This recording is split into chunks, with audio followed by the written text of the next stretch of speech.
sobre a competência 2. Para falar dessa aula, eu chamei a nossa professora Luzia Ferrão. Gostaria de agradecer a sua presença. E antes de começarmos, eu queria que a gente resgatasse um pouco da nossa primeira competência, que é um caminhar. Porque nossa primeira competência, nós falamos sobre comportamento, condicionamento, né? Como é que a gente poderia fazer com que um colaborador se comportasse da maneira que a empresa esperasse, utilizando os condicionamentos. E a gente descobriu também na primeira competência que nem todo mundo a gente poderia condicionar de uma forma mais fácil, né? Outros dão um resultado mais imediato, outros não. E aí na segunda competência a gente vai ver que temos a motivação. Para ficar claro para todos, eu queria que você dissesse o que seria essa motivação. Olha, Cíntia, eu vou começar te dizendo uma coisa. Quando a gente fala em condicionamento, acho que a primeira ideia que vem é bicho, é animal. A gente não condiciona a gente não, a gente deve condicionar animal. Quer dizer, não condiciona não, a gente condiciona, não deve. Porque, a gente motiva, ou seja, motivar é as pessoas fazerem aquilo que eles gostam, com prazer, com satisfação, com amor. A gente só faz as coisas bem feitas quando a gente gosta. E a gente, quando gosta, a gente está motivado. Então, quando a gente fala em motivação, a gente quer dizer que é um querer humano, puramente humano, e que é um querer interiorizado. Se a gente pensa em pessoa humana, pensa em ser, a gente sabe que ele tem duas grandes dimensões. Uma dimensão interna e uma dimensão externa. A dimensão interna é que é muito mais própria para a gente falar como necessariamente, especificamente humana. Então, essa dimensão interna é onde a gente pode localizar a chamada motivação. Então, quando a gente diz assim, eu não gosto disso, a gente está querendo dizer aquilo não me atrai, aquilo não me faz bem, as minhas experiências de vida não me conduziram a gostar disso. E quando eu digo eu gosto, é porque alguma experiência minha interior me fez gostar. E aí eu digo, eu sou motivada a, certo? E quando a gente está falando com relação aos clientes e falando com relação àquilo que a gente deve motivar para alcançar um sucesso, um êxito junto aos nossos colaboradores, a gente tem que tentar analisar e ver o que é que te motiva. Você sabe o que é que te motiva, Cíntia? Eu sei que tem algumas coisas que me motivam mais do que outras, inclusive. Pronto. Eu também descubro, durante minha vida inteira, eu descubro, porque motivar e descobrir são coisas muito parecidas. Geralmente as coisas no humano, elas não são muito permanentes, né? E claras. Elas vêm normalmente, e você sabe disso, que você é psicóloga, ela vem normalmente encoberta. Ela é como se tivesse um véu, aqueles 7 véus que você vai tirando até que aparece o ser propriamente dito. É muito difícil esse processo. Mas a gente sempre busca procurar encontrar qual é o núcleo da minha motivação. Então quando você diz, eu sei o que é que me motiva, eu digo, eu também sei. Sei porque procuro. E aí tem um teste muito interessante. Eu gosto ou não gosto, certo? Certo. Então, quando eu gosto, é porque no meu interior tem alguma coisa que também gosta, que faz parte das minhas experiências, das minhas vivências, da minha herança, da minha genética, tudo isso influencia na minha motivação, certo? E quando eu digo eu não gosto, como eu já disse da primeira vez, é porque também está relacionado às minhas experiências de vida, às minhas genéticas, que me fazem rejeitar esse tipo de ação. Então, pela sua colocação, a gente já percebeu que a motivação, para eu saber o que é que me motiva, eu tenho que me conhecer. Necessariamente você tem que se conhecer. E aí também me faz uma reflexão que aí traz a realidade da gente ter tanta teoria da motivação. O que é que explica a motivação e qual é o processo que a gente faz para conhecer a motivação? Aí isso é interessante, eu acho isso muito interessante. Na verdade, a gente sabe que todo conhecimento humano é uma produção, né? O conhecimento humano, ele é produzido ao longo da sua história humana que ele dá uma herança, não é? Uma herança que é uma herança que sempre está em mudança, sempre está em processo. Se a gente fosse pensar qual é a herança dos estudos motivacionais, como é que iniciou um conhecimento mais sólido, mais construído pelo homem, a gente teria que necessariamente relacionar ao grande Maslow, né? Por que o grande Maslow? Será que as pessoas não conheciam essa história antes dele?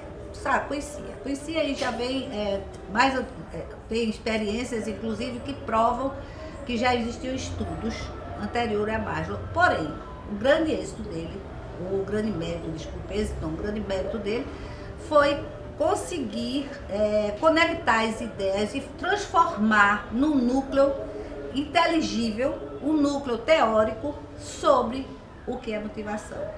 Ele recebe muitas críticas, porque ele é dito que é superado. Veja, essa questão de superado é muito controversa.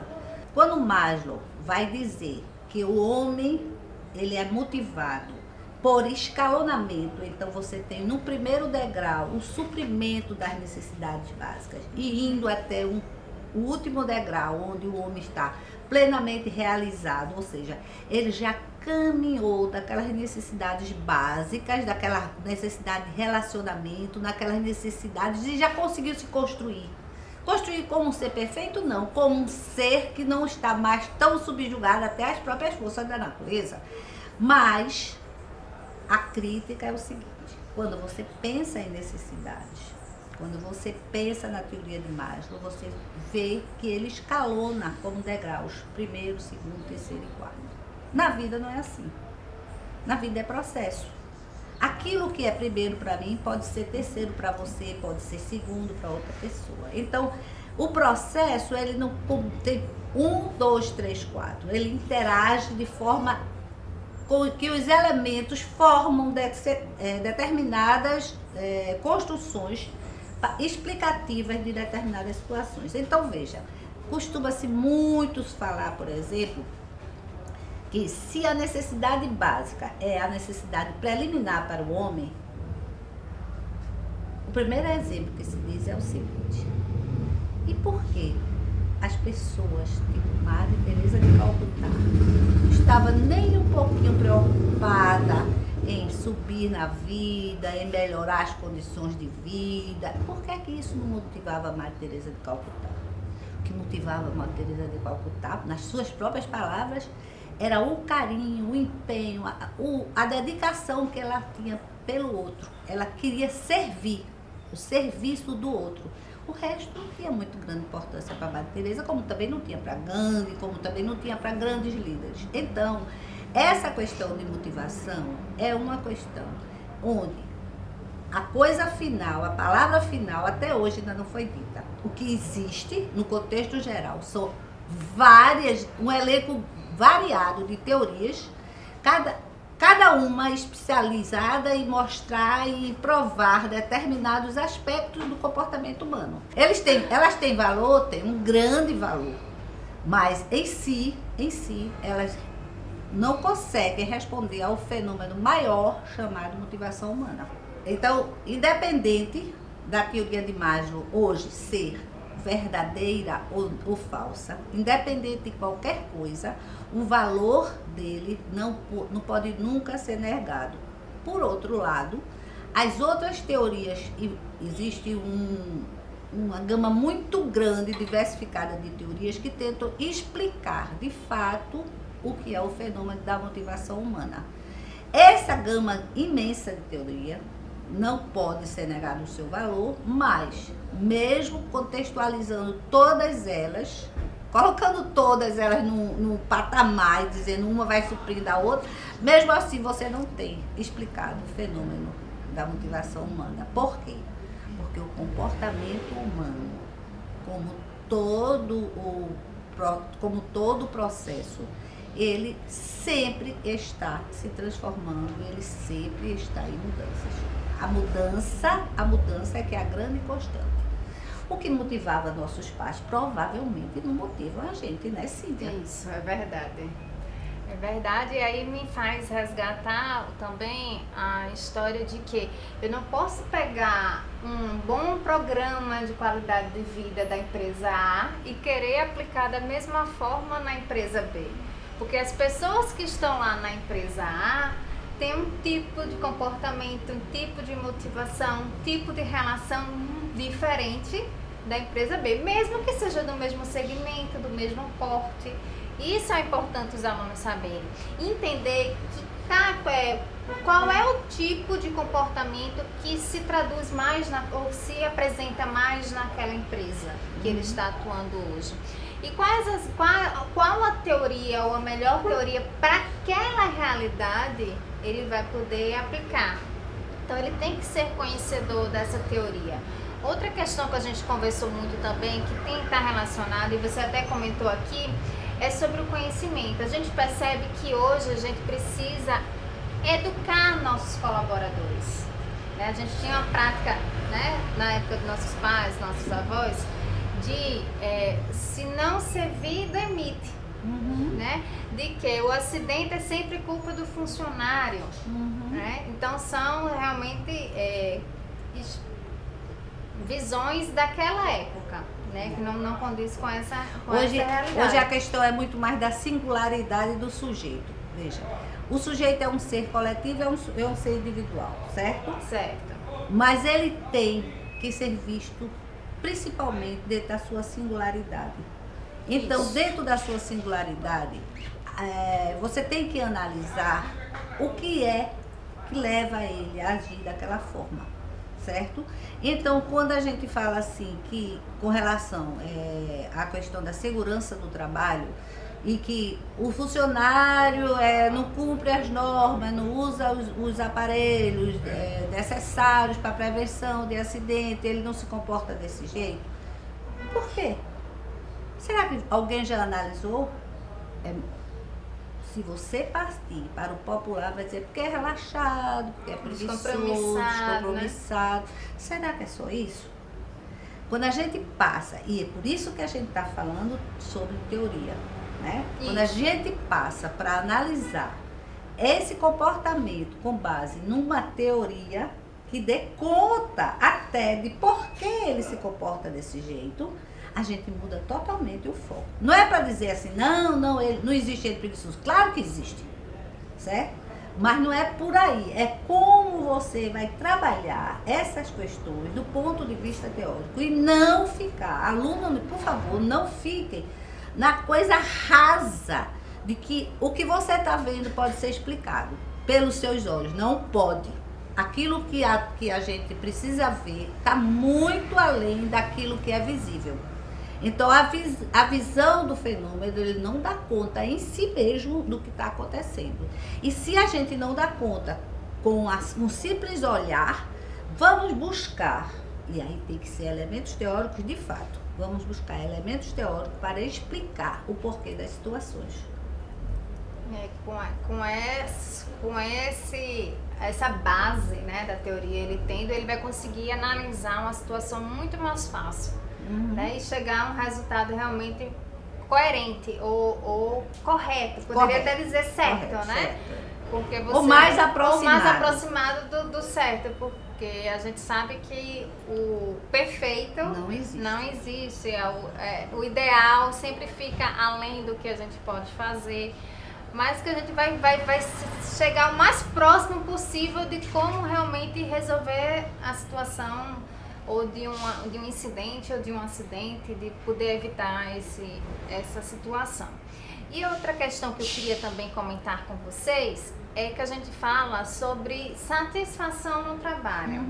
E algumas pessoas colocam, sim, mas eu estou satisfeito, mas eu não estou motivado, não estou satisfeito, eu estou motivado, estou satisfeito, como se fosse uma coisa só. E aí eu queria que você pudesse dizer de uma forma mais simples, né? Como é que eu, técnico de segurança do trabalho, posso, não é nem conseguir ver, porque a gente vê isso através dos comportamentos, né? Numa situação que a gente olha e seria mais uma dedução. Satisfação é muito mais ligado às questões, não é só, mas é muito mais ligado às questões materiais da existência. Então você pode estar muito satisfeito no seu trabalho. Por quê? Porque você gosta do seu salário, você gosta do ambiente de trabalho, você gosta do seu chefe, você gosta dos seus colegas, mas você pode não estar motivado, porque não era exatamente aquilo que você queria. Então você está satisfeito, mas não está motivado. E muitas vezes você está tão motivado que você parte para experiências novas, mesmo com redução salarial. Aí você pode dizer, essa é uma louca, isso não existe, quem quer perder dinheiro? Muita gente quer. Diz que o verdadeiro artista é aquele que é capaz de vender as suas cortinas, vender todos os móveis da sua casa, vender seus agasalhos de frio para comprar pincéis, tintas e telas. Esse está motivado ao ponto de se desapegar, né, de tudo que é material, sofrer, mas vai fazer aquilo que ele gosta. Esse é o motivado. Aquele que é o satisfeito é aquele que chega na hora, cumpre as suas obrigações, faz tudo dentro do que é exigido, do que é normatizado pela empresa, mas quando termina o expediente ele faz, ufa, graças a Deus vou para casa. E aí saber diferenciar dessas duas pessoas é que é o complicado, né?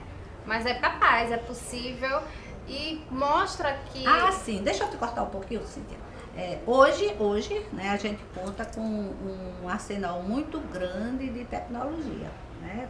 Um arsenal muito grande tecnológico, os testes hoje em dia, as dinâmicas, os trabalhos de grupo, elas são verdadeiras, são ferramentas muito eficazes para você trabalhar essa questão. Então não é só no eu acho, não. A gente sabe que você tem que ter uma busca teórica, conhecer as teorias e utilizar as ferramentas. Se você quer que o seu subalterno, como é que a gente poderia dizer? Seu colaborador, seu cliente interno. Seu cliente interno seja satisfeito e motivado, estude. Busque ferramentas eficazes, certo? E as ferramentas eficazes, quando a gente fala, busque tecnologia hoje que consegue realmente lhe dar apoio e soluções para muita coisa. É verdade. Foi um ótimo gancho para a gente poder aqui terminar a nossa disciplina de hoje, na verdade a nossa competência de hoje, e dizer que ninguém, né, o chavão mais comum, mas é real, ninguém motiva ninguém, né? Motivação é algo interno, mas você como futuro técnico de segurança, você vai poder motivar estimulando, né, esses colaboradores a seguir as normas, criar programas para que isso realmente aconteça. Queria muito agradecer, professora Luzia, né, por estar aqui, né, brilhantando mais a nossa videoaula. Queria convidá-los para participar do fórum. Não deixem de participar dos fóruns para que a gente possa realmente trocar mais experiências, né, aprender um pouco mais sobre essa temática e até a próxima aula. Muito obrigada e até a próxima.